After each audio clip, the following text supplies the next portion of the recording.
Welcome to the Holly Hall Show here at Spirit Quest Radio. I want the world that you created. I got you feeling tired and jaded. Get your spirits elevated. Dig down way deep inside. When you're feeling scorned and hated, underappreciated. Let's get this party started, and it starts with you. So call in, U.S. and Canada, 201-793-9022. And to get into our studio, the extension is 957-9082. There's local international numbers on the website at spiritquestradio.com. So anywhere you are in the world, call me. Skype in for free. Also, and you can find that button on the player or at spiritquestradio.com. Now let's get started with Life Happens. Hello, everyone. Welcome to this wonderful Sunday evening. It's a beautiful Sunday evening. It's just crisp and cool. It's beautiful to have our windows open here in Toronto, Canada. I am broadcasting live, and you're listening to the Holly Hall Show. Tonight, I have a really special treat for you. I have a wonderful guest.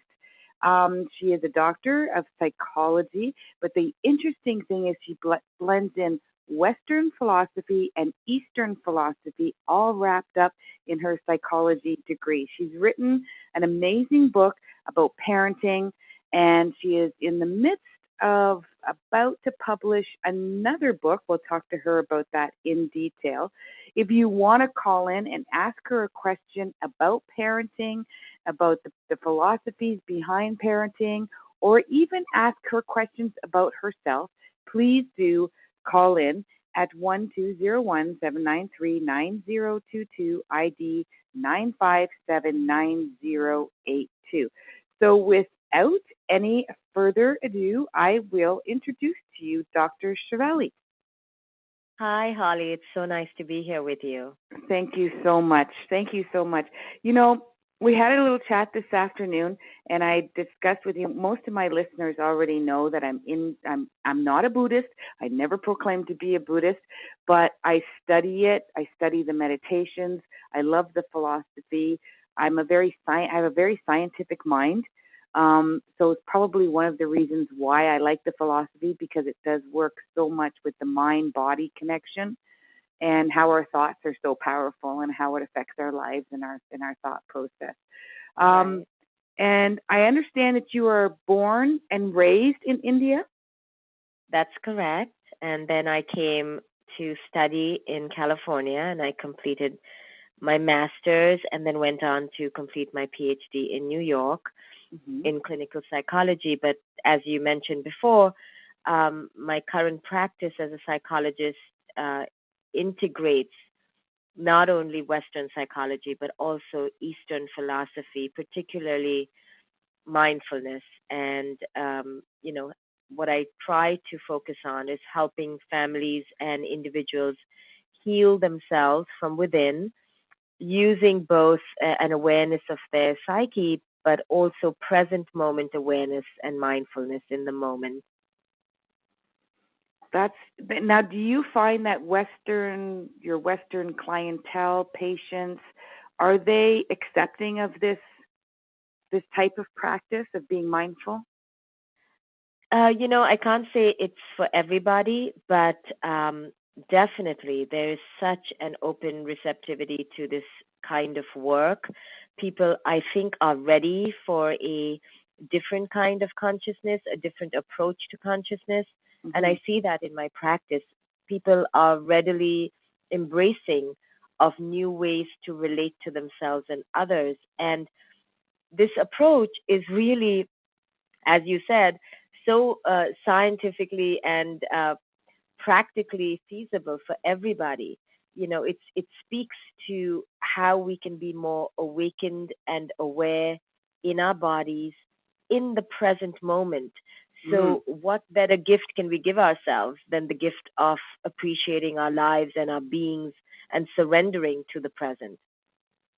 Surrendering to the present. Isn't that interesting? Because in Western psychology, and it's kind of traditional, you've seen it on television shows and movies where the psychiatrist sits there with his pondering while he's looking at you and asking you, Right. how do you feel about that? And making you go through your entire childhood and your entire past and trying to pinpoint when this all started.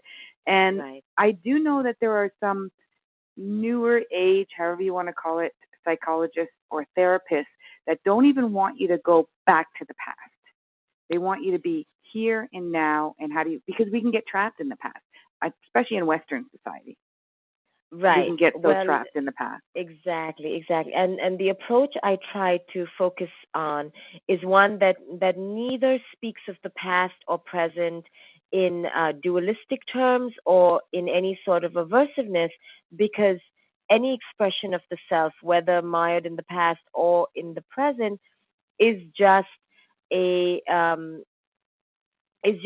an expression of the self. So not to get mired in any sort of dualistic hatred or aversion to the past, but definitely to use the present as the vehicle and the key to change. So if my client does wish to go into the past, there is no aversion to that, but the ultimate goal is definitely to use the past as an informant of present moment awareness. So in the end, we do want to come back to the present, and we want to start in the present. So the present moment is used as the conduit for change. And then if the past comes up, or if a focus on the future comes up, there is no aversion or resistance to it. It is used, but always used to bring us back to the present. Okay, so before I ask the next question, can you let my audience know how they can get a hold of you? Sure. Well, there are a couple of ways right now, and one of the ways is through my website, and that is www.global, that's GLOBAL, ID, just the letters ID, globalid.com. So www.globalid.com. But another way is through my publisher's website, which is namastepublishing.com. This is a wonderful website with just volumes of fantastic information on conscious living and growing and parenting, all in one place. So I really encourage listeners to go to that website as well, and you can pre-order my next book at that website as well. They have a lot of amazing authors on there. In fact, many of my hosts have interviewed many of their publishers, and Yes. it's not only are the publishers great, but the one-on-one, like the owner of Namaste, the agent of Namaste, and all the authors, you guys are just really good, honest, real people. Oh, You thank you. Yes, it's a wonderful community that's really committed to helping people transform their lives. Yeah, and that's very apparent. And I have to brag, being from Canada, that it is a Canadian publishing company. So Why not? Why not? Out in Vancouver. So my next question is: do you teach your patients or your clients to meditate, to be in the moment, present moment meditation, emptying the mind? Right. If they're ready and open to that kind of technique, then yes, I do.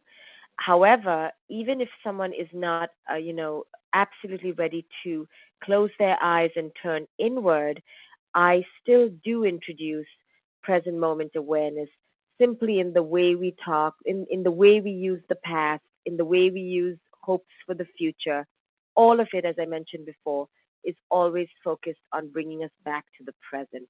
So even in dialogue, if the client does wish to go to the past or does wish to focus on the future, all of that is always seen to be relevant only as much as it informs the present. So in that way, I help clients begin to train themselves and train their thought processes to begin to gear themselves to the present moment. And it's hard for people. We have been trained or conditioned by society to live in the past or live in the future. We as a society are not trained to be here now.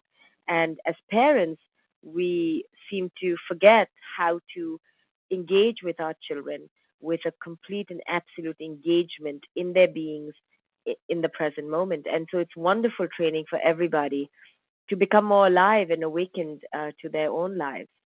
And that brings us to your book, the first book. When did you write and publish your first book? What's the name of your first book? Let's share that with the audience first of all. Sure. The first book is called It's a Mom, What You Should Know About the Early Years of Motherhood. You know how when you're in the hospital and everyone brings either it's a boy balloon or it's a girl balloon. Yes. And I remember sitting there and going, well, what about it's a mom balloon? Where's my balloon? I got a story for you. Go ahead. That's great. Go ahead. So this book was really written to acknowledge the unacknowledged aspects of first-time motherhood and to really validate all that the mother goes through. There's so many books out there that speak to the beauteous aspects of motherhood, and all of that is so true. But then we also need books out there that also acknowledge the shadow aspects of motherhood, particularly the deep and transformative effect motherhood has on a woman, especially the first time around. And this book really speaks to that particular journey. And it was inspired again by my own foray into motherhood and how I felt that there weren't enough voices out there that spoke to all that's not often spoken about, at parties or with our relatives.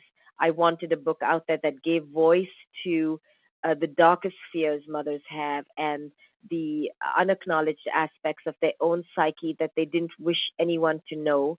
I wanted mothers out there to feel that there was someone else who had been through those experiences and was there to say that this is normal and this is okay.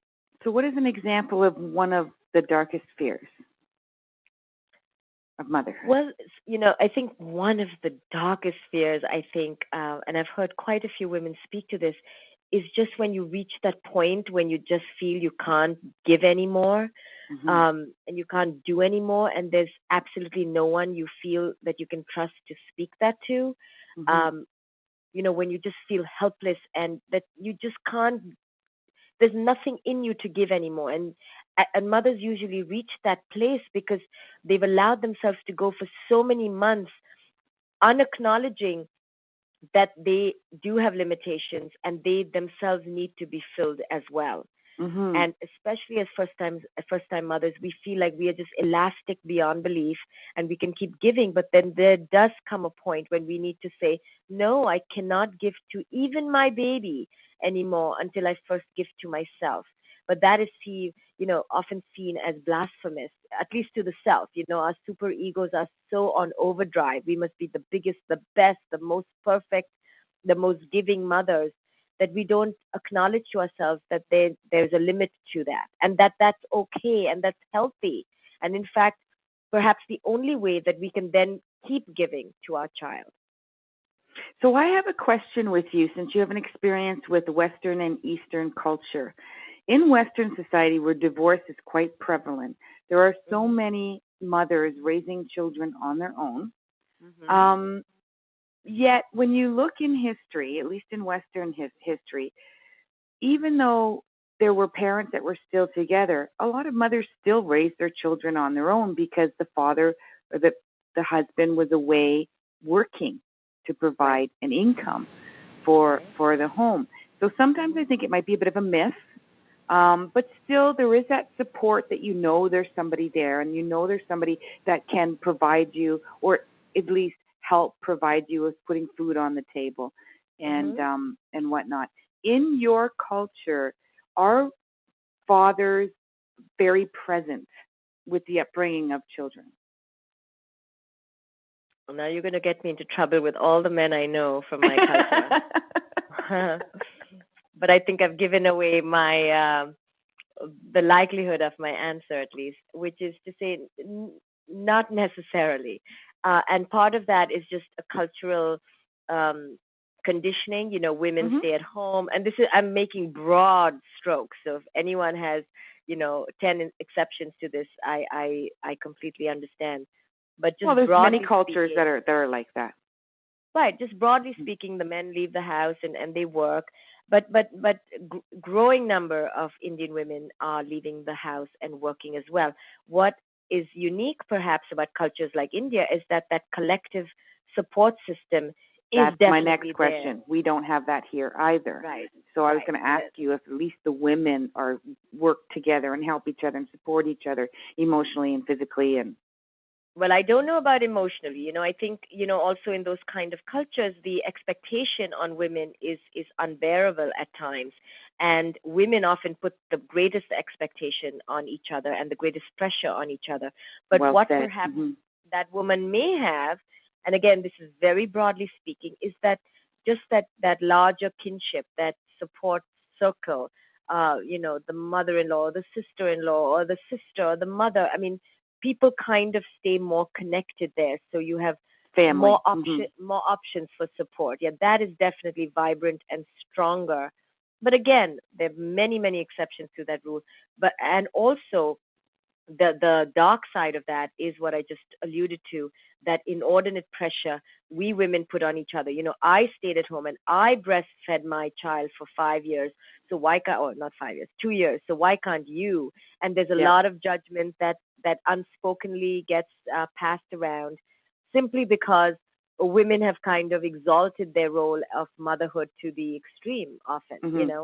So then for a young working mother, um, for her to negotiate, say, the pressures of a work life as well as motherhood, then becomes more pressureful because of all those expectations. And then that is, I'm definitely 100% a Westerner, but I was raised with a lot of Italian families, raised in the Catholic religion, a very strong Italian-French community, and the Italian family is very much like that too. They very support each other.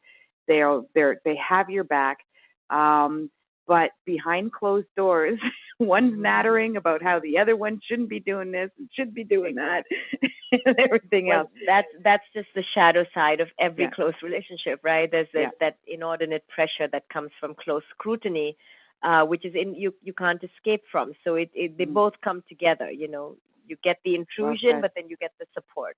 Yeah, that's very well said.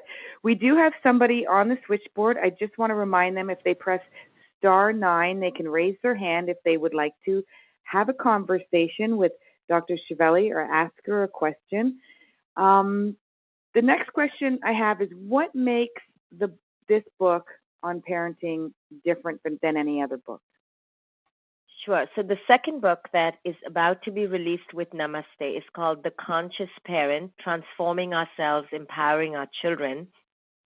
And this book, I believe, may be different from others because unlike typical books out there that focus on the emotional and spiritual well-being of children, this book really focuses on the raising of the parent, if you will, on the emotional and spiritual milestones that the parent needs to go through in order to best become the parent of the child in front of them.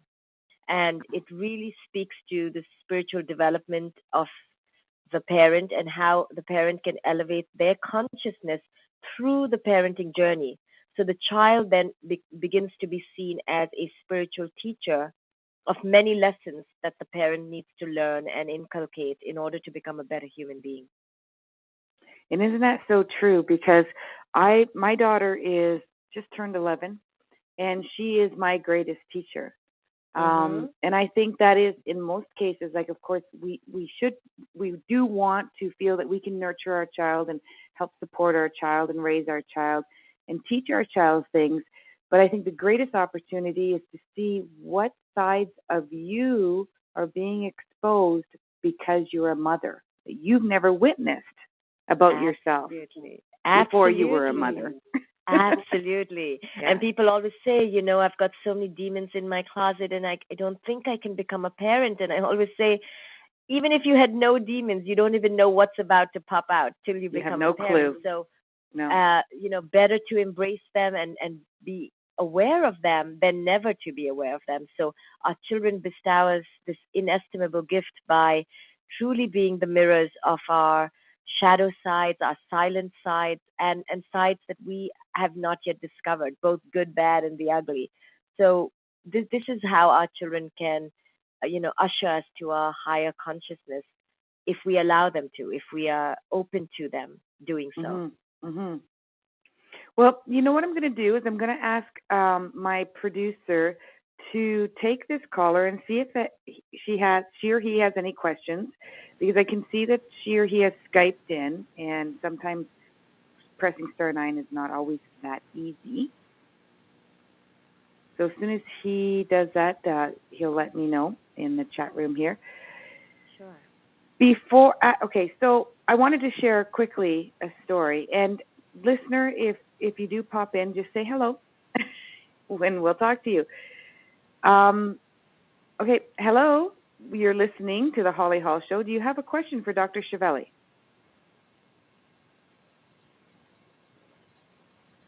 Okay. No. Okay, so we'll unmute them. Sometimes people Skype in just to listen because they're calling in on their iPhone or their telephone or whatnot.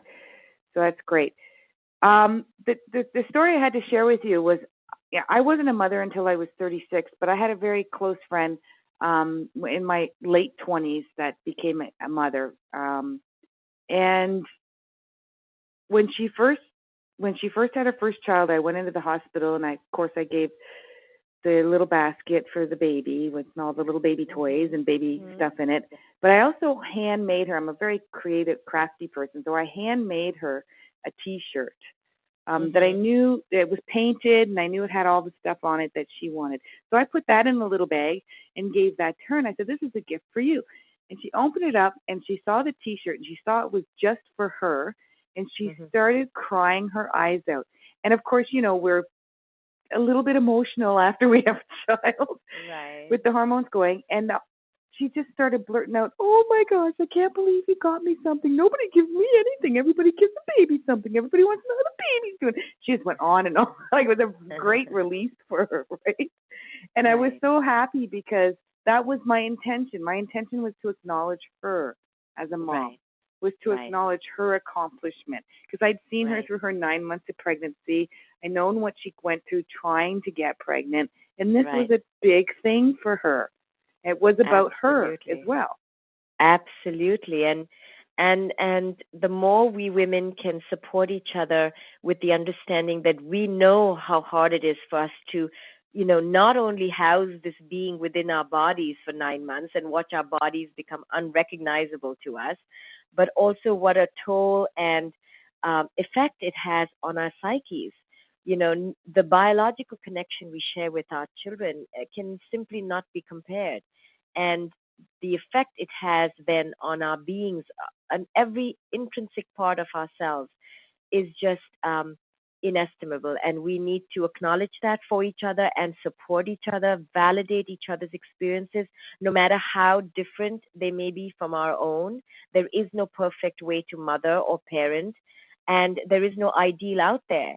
And the less we judge each other, then we can all truly come together and commune around this absolutely marvelous journey for all its shadow aspects and its light. Right. Can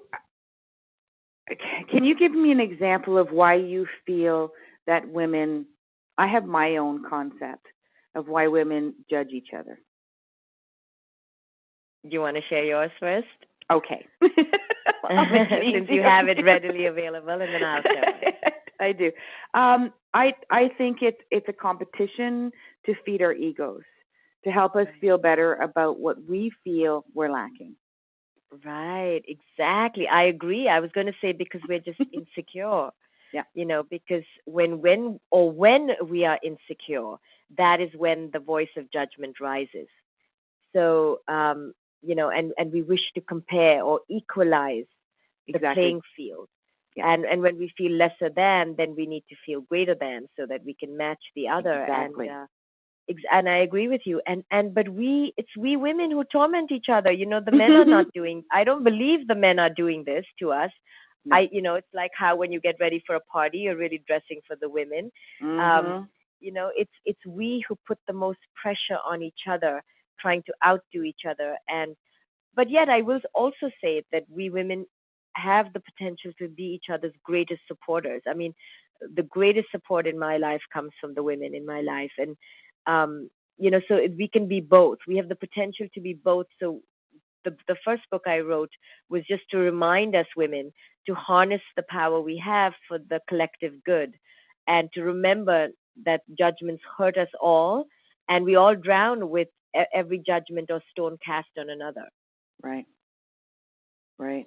And I think this goes down in history. It's probably always been a type of competition, and it does have to do with the men in our lives. But now, or even within our family members, but now in the last 40 years with the media, that's compounded it. Absolutely, and especially in something like parenthood or motherhood, I don't think we can take anything more personally than we do our role as mothers. That's right. And I'm hoping that my second book may help us mothers realize that, it is our egos that are getting that we're getting attached to. Mm-hmm. Sorry, and that we can detach from that again to ease into the role with greater equanimity. That was the other thing that I was going to mention. I'll let you take a sip of water because I know you're suffering from the same chest cold and head cold that I am. Deepak Chopra, in his book, it's not the art of living. I'm not thinking of it right now. It's a beautiful white book. What's that? The seven laws of yes, parenthood or something. Yeah. Yeah. Well, there's this. Yeah. And also the 4 agreements, which I like, which is not Deepak Chopra, but the 4 agreements. But there's a whole chapter on the art of attachment or detachment. Mm-hmm. And one of the things that he mentions that he says is the most difficult, even a true Buddhist has a difficult time of detaching themselves from their own child, which means you don't have an attachment to your child living or not living, what your child does, what your child doesn't do, how they end up, how they don't end up. There's no attachment to it.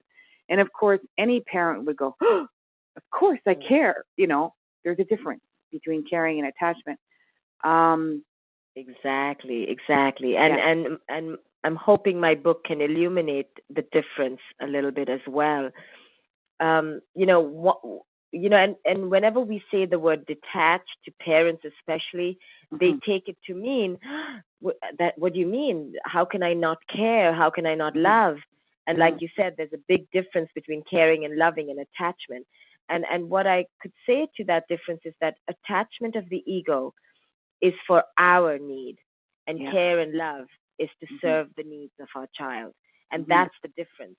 And most of the time, we as parents unconsciously are serving our own needs and fulfilling our own needs rather than truly meeting the needs of our children. And if we can remember in the moment to ask the question, am I reacting right now to serve my own ego, to quell my own anxieties, to soothe my own frustrations, or to feed my own ego? Or am I doing this truly in the service of the child in front of me? And then choose to respond, even if it means to say something unbecoming or raise one's voice, after one has, done the check-in and become mindful. Then one is free to respond, and then we will find our children will respond back to us, because then it's authentically in their service and not just to feed our own selves. And when we do feed our own selves, our children do not respond, and then a rift appears between parent and child. The parent is confused, not knowing why, and only later upon discovering that they were simply nurturing their own needs and nurturing their own whims and fancies rather than truly, authentically responding to their children. Our children will always tell us when we are responding to our ego or whether we're responding to them. All we need to do is listen to them. I have a question that I hope you can answer after the next station identification break, and I'll ask you it right now, and if you can answer it when we get back. Sure. Is there a formula or a question and answer that we can use for ourselves to determine whether we are basing a decision, a parenting decision based on our ego or based on the needs of our child? If you can answer that after this station identification break. I will try. Not near your computer? Then why don't you take me with you on your iPhone? Yes, you can get SpiritQuestRadio.com at iTunes. Just look up radio and scroll down to Spirit Quest Radio. Why don't you take me with you on your iPod? You can go to the archives and download any MP3 that you like in the archives and hosts area. Take me with you everywhere you go. Astrology. Astrology by Holly Hall. Astrology is a mirror of your soul, a reflection of who you are, who you were, who you can become. Make it happen. Have an astrology reading done. Change your destiny. It will change your life. It'll give you a different and more positive perspective of what life has to offer you. If you would like an astrology reading, simply email me at HollyHall@spiritquestradio.com. I would love to speak with you about you. Email me now. Come on, you can do it. Give me a call at 201-793-9022. And the extension to our studio is 957-9082. There are international phone numbers on our website at spiritquestradio.com. And you can also Skype in for free. Call in. I want to hear from you now. Hello, everyone, and welcome back to the Holly Hall Show. I have a very special guest today, Dr. Shefali. She has written one book. She's working on a second book about consciousness and parenting. She is a doctor, a psychologist. She has a Western and Eastern philosophy and training in psychology, and she blends the two together, which is fascinating and very unique. The interesting thing is that I have always studied Buddhism, but I've always been fascinated with authors that are in the Western society, and they blend the two together.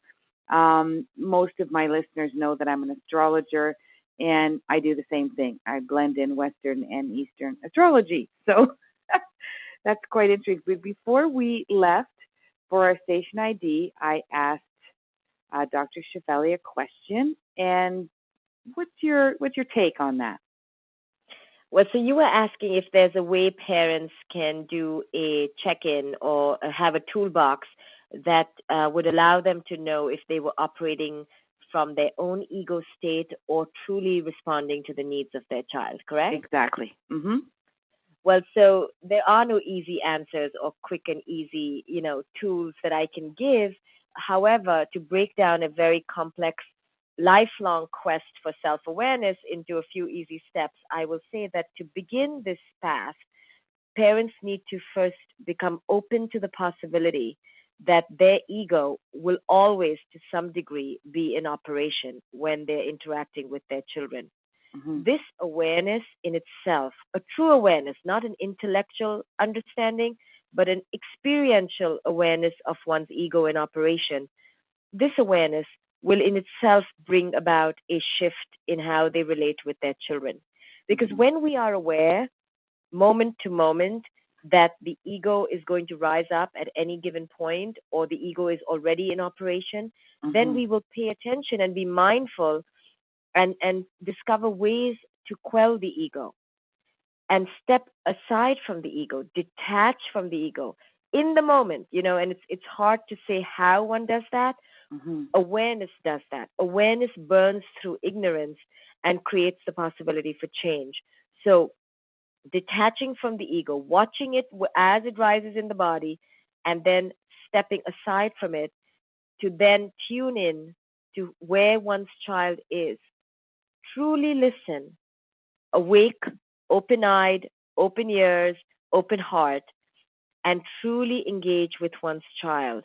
This is what it means to engage in presence moment and presence-filled attentiveness, to be truly receptive to one's child. But again, awareness of one's own ego. And this means that parents need to do the work. And that's why I started off this answer saying there are no easy, quick answers to give parents, except that they have to begin walking the path of self-awareness. They have to take moment by moment to look inside themselves and discover where their ego lies. Often what I find, and I discovered this when I do a lot of astrology readings, and a lot of parents ask me to do their child's chart, their mother's chart, their parents' chart, and there's always a really key connection between the two. And what I have found, even with my own child, is first of all, I think we should let go of expecting ourselves to be perfect. And second of all, I find that, for instance, in my situation with my daughter, she's a very impatient person, extremely impatient, and very go, nonstop. Her mind's all over the place. And it drives me crazy. But I am exactly the same way. Right. I'm exactly like that. So instead of me fighting with her, because what she does is when she's that way, it aggravates my characteristic. It ignites the characteristic side of me that I don't want ignited. So, and I have found myself bickering with her about it, but I'm also very honest with her. Even if it's 2 hours later or 24 hours later, if I realize that I am exactly the same, I will go back to her and I'll talk to her about it. I go, you know what? Mommy's the same way. Let's work on this together. Let's, and then kids are not, they're not stupid. They're very intelligent. They sponge in. They're very intuitive. And I think they're okay if you say, you know what? Mommy has a short temper too, or mommy's impatient too, or mommy, just like you. They like that. Right. But see how open and aware you were to see the reflection of yourself in your child's behavior. Now, another parent who wasn't so open to this sort of self-discovery would simply medicate the child or take the child to a psychiatrist or therapist and look to fix the child. Yeah. So when we do that, we escape from the wondrous opportunity to change ourselves or to become better, not necessarily do away or deny who we intrinsically are, but to transcend and transform. So your path was to look at her as a reflection of the self and go, hey, the parts in her that I'm resisting may be the very parts that are within me that I simply do not wish to acknowledge. And the minute we can begin doing that, asking, why am I resisting my child right now? Why am I not able to flow with her energy? Is it because she's truly being defiant and needs to be corrected? Or is it because my child is bringing something up within me that I do not wish to see about myself? And more likely than not, it's the second, it's the latter. Yeah, absolutely. That's when we resist our children the most, because they are so someone we deem them not to be, or we wish they were not, or we don't want them to be because they shouldn't be something. And most likely they're just mirroring those shadow aspects of ourselves that we do not want to see about ourselves. That's interesting, because what just came to mind right now is that they say that the first 5 years of a child's life is very formative. Anything after, and you can make a difference, you can connect, you can do whatever you can in the first 5 years. After that, the child is extremely influenced by outside influences, by your reactions and whatnot. I'm wondering if there is the first 5 years, it's our opportunity. I'm getting really deep here, but or maybe way out there. But the first 5 years is our opportunity to learn. It's like a school. It's a 5-year schooling of us to be able to connect to our children. Oh my goodness, I definitely. And infancy affords us the greatest opportunity for spiritual transformation. I mean, talk about learning how to be in the body, how to be non-verbally connected to oneself. Talk about present moment connection and relatedness. All of this happens to the extreme in infancy. So our infants, as seemingly, the most powerless, seemingly, are actually the most potent spiritual awakeners that we can have, because they force us to be in the moment, connect to them, be attuned silently in a state of stillness and open spaciousness like no other can do to us.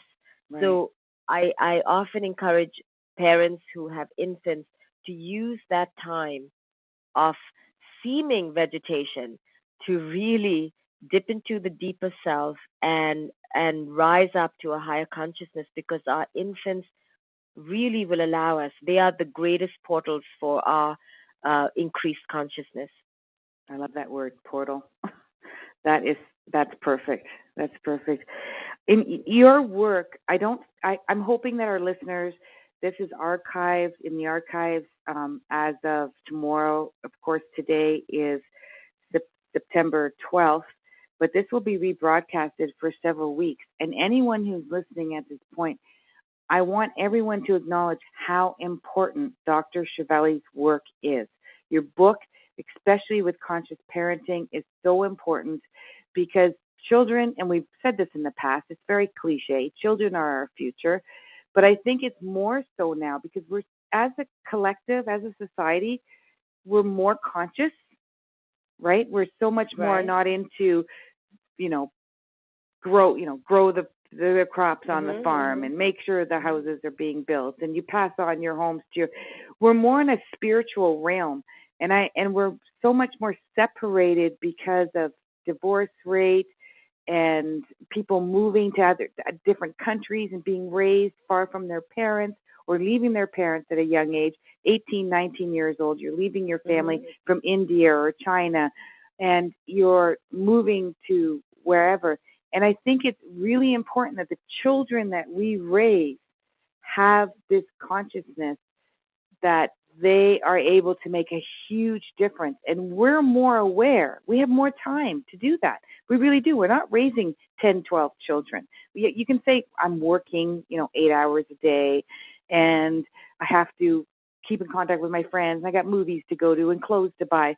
But we really have a lot more time to individually work on our 1 or 2 children than it was 100 years ago when you had to focus on 10, 12 children.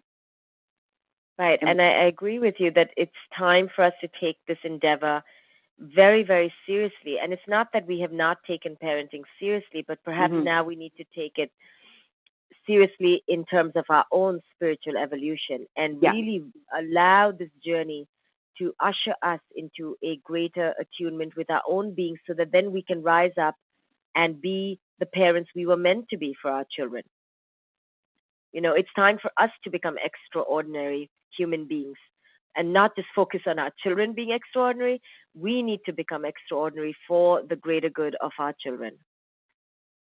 So who would you say is the greater teacher, Dr. Shefali? Would you say it's the parent, and I know I'm putting you on a spot, is the parent the better teacher for the child, or the child a better teacher for the parent? We teach each other in different aspects. Of course, the child looks to the parent for everything, right? We are the child's lifeblood. We are the backbone until the child can function on its own and eventually fly away and fly free, hopefully. But in terms of awakening within or kindling within the parent a spiritual transformation, I do think, children have that potency. And then we can see, what I'm trying to say is that if we as parents don't allow our children to transform us and usher us into a higher level consciousness, then we in our parenting, of course, will have influence, but we could have a devastating influence. We could have a negative influence. We could serve to deaden our children's spirits instead of enliven it. So, of course, it's a mutual interaction. And, of course, parenting is such a symbiosis between parent and child. We are both inextricably linked to each other. There's no denying that. But if we as parents allow our children to usher us into a higher consciousness, then we can truly be the spiritual teachers for our children. If we don't, and if we rest in ego, and if we remain buried under the powers of our own ego, then we will never be able to rise above and truly allow our children to rise to their potential. Then we'll just deaden or just be mired in a dysfunctional relationship with our children. So then we haven't really been their spiritual gurus. We've just been their materialistic or material gurus in the real world, practically speaking. So if we want to elevate this journey to a spiritual level, we need to allow our children, and our children are doing this all the time. We just need to be open and receptive to their power and influence to take us to a higher place of learning and living. Okay, before I go on to the next question, I want to remind our audience that if they want to purchase your previous, now are your previous books on Namaste? No, they're both on my website, www.globalid.com.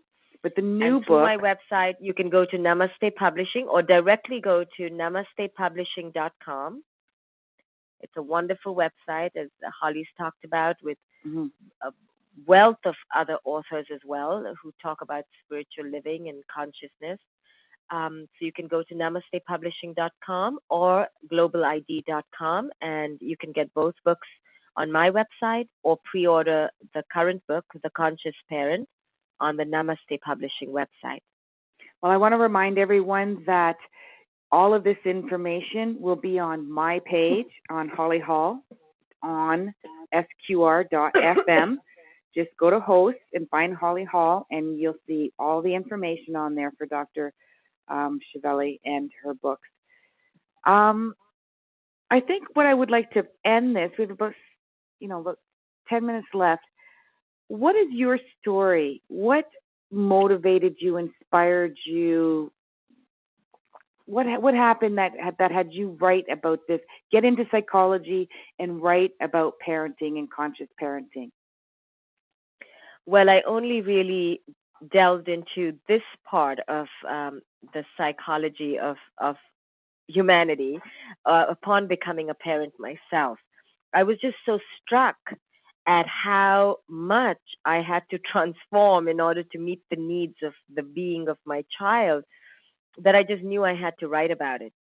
And I was lucky that I had the tools in terms of psychological thinking to do so. Mm-hmm. And once I was able to find a way to integrate Eastern mindfulness into it, and I was just blessed to have had the tools to be able to think about this topic in this way, because I saw that this journey of parenting was truly an amalgam of both the psychological and the spiritual. I was just struck by my own spiritual transformation and inspired by how much more growing I still have to do on a daily basis, that I knew I had to reach out and share this with others and allow them to view the parenting journey in the same way, because it's just too precious to miss. The gifts are just too precious to miss and avoid. The parenting journey offers a plethora of spiritual opportunities, and I wanted to be able to highlight them for other parents as well. Now, when you say tools, Dr. Shefali, do you mean the tools through your education as a psychologist, or tools of your Eastern philosophy and your own upbringing, or a blending of the two?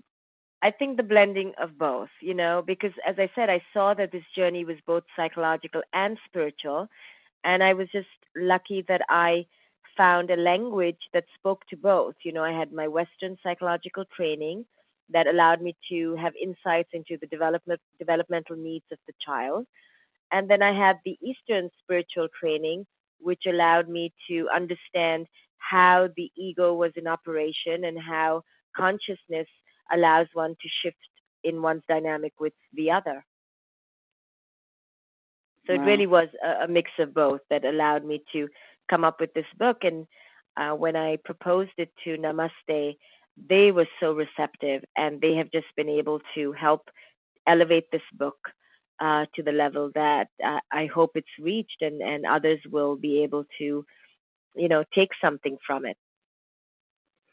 And I think they will. And I'm hoping, you can do as many talk radio show appearances as you can, because it needs to get out there. It's very important that parents or new parents, I think if you know someone who's pregnant or just had a child, give them this book. Especially if you're listening to SQR, which means you're already wanting to be enlightened. You already want to make a difference.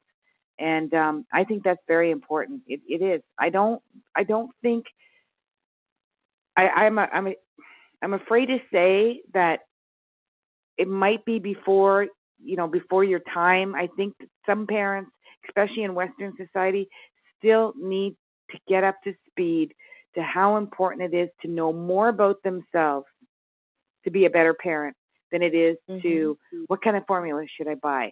What kind of clothes should I get? What's the perfect way to feed them? Should it be natural? Should it be organic? Do you know what I mean?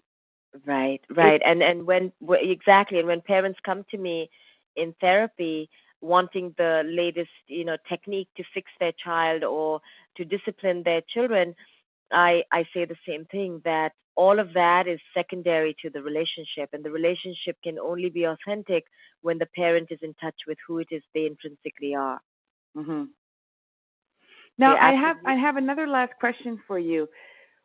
It just came to me right now when you were talking that way. When a child turns 18, 19, and they mhm. leave the nest, they don't Mhm. necessarily leave home, but they're definitely considered as independent, and the parent can no longer tell them where to go, what to do, and how to do it, right? Right, right. It is a big loss for the parent. I've witnessed it several times. They call it the empty nest syndrome, whatever it may be. Mhm. But I'm Mhm. wondering, is it that the parent realizes that school is over for them too? Oh. I don't know. I think I look at it as, oh shucks, I can't control my child anymore. Shucks is a nice way of saying it. No, I think the empty nest happens because the parent is finally just truly, has no choice but to be struck by the inevitable separation of spirits. But what I propose is that, you know, teenagehood and the empty nest is happening all the time, Mhm. as early as the twos and the threes and the fours, and there's shades of that kind of dynamic happening all the time if we parents truly allow our children to nurture their individuality and honor their own voice. Yeah. Our children are, speaking up against us and testing us from the time they are 2 years old. So Yeah. the shades of defiance that we see in adolescence is happening from early childhood. And the separation of spirits that really strikes us when our children leave for university is happening all the time. It's just Mhm. that we have the illusion of, that connection and ownership because we have more control over our children. Our children are truly one with us, but as much as they are one, they are truly their own beings. And the earlier we parents can realize it, there is no empty nest syndrome at 18. The empty nest is all the time, technically, because there's no one in our nest. Our children are in their own nest, as they should be. And we are just fellow nesters traveling through life. And we have no ownership or possession over our children's spirits. And I think at 18, that just strikes us even more. So the illusion we were living under, that we had ownership or control or possession, is just now, it just crumbles. And there's a great It sense hits of loss home. then. Yeah. Yeah. And I think if we allow our children to evolve at the age of 19, I'm not looking forward to it. But my daughter's 11. Do you have Right. children, Dr. Shefali? Oh, sure. I have a daughter. She's 7.5. Oh, So wow. it's Y- and every age, I believe every age is a microcosm of every other age. So when Yeah. people say, oh, my child just turned into a monster, or she just became this devil, or whatever they say when kids turn teenagers, I go, it cannot be. There is no sudden overnight change, though it may seem like that to the parent. What's really happened in those cases is that the child just finally discovers that it has a voice and can speak up against the parent. And we really don't want that sudden change to happen because it's Mm-mm. too much of a shock. We want to encourage some sort of, rebellion, if you will, or some sort of independence, assertion of will at every stage. So it doesn't come about as such a blatant shock at 13 or 15, whenever it does. We want to get used to negotiating with our children and helping them institute their will from a young age. I agree. And you know what? You don't have to be really good with getting to know who you are to open up to your child and just say to them, I'm getting used to this. I allow you to have a voice. I may not like it right now, but I'm still allowing you to have a voice. Give me time to get used to it. I mean, I think children are open to realizing that we're not perfect either. Right. We're not perfect, and this does not mean we need to be permissive. No. This doesn't mean, you're allowed to have a voice and manifest it any which way you will. No, you're allowed to have a voice, and I'm allowed to tell you how you're allowed to express it. And we have to end the show right now. I thank you very much. And I really want you to be on as a guest again. Absolutely, Holly. It was a pleasure. Thank you. Thank I'm sorry you for all the coughing. Thank you. Bye. No problem. Bye now.